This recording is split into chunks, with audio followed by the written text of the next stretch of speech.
Do you see art in the same role as how you've just explained about how identity is reflected towards value? Society is value-laden, and depending on the kind of value that you espouse or you believe in, it can also shape how you think and how you perceive things, and also how you express yourself.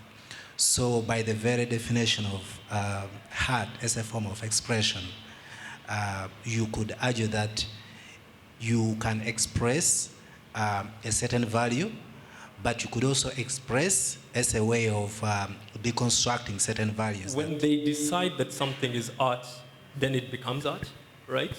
You know, who decided nature is beautiful, you know, right? Is it like something we just all feel? Or is there someone in this room here who can say, I hate waterfalls and I don't see that they're art, right?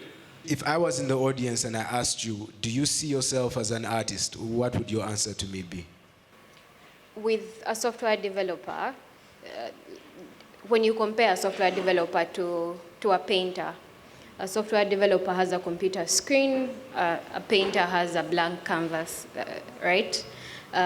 I'm using code, you're using a paintbrush to bring things to life. If I create a character, what I'm actually doing is that I'm transferring a piece of like my soul into that character. And so what everyone else is interacting with is actually that.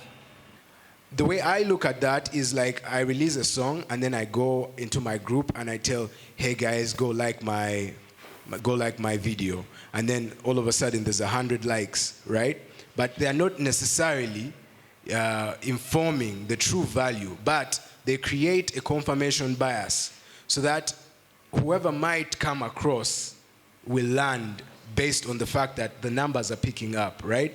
But that's a very different design from what you two apply. Because I wonder if you do notice that your approach is authentic from the point of view that it truly tries to satisfy the urge of what someone is looking for intrinsically into art. Because for me to want to buy your NFT, I really think, oh, this is a great piece. I would love to own it. And so I think it's actually a misconception or whatever that these NFTs do not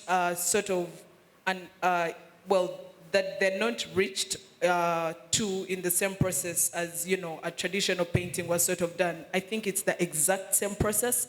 It's just we're using different devices to bring this art to life. And so actually, I think more and more people, I think the gap there is education in terms of people understanding this art. Like she said, even if you're selling an NFT or a piece of art, it doesn't matter what you have created. If the end customer does not find value in it, then it doesn't make sense. So there is a lot of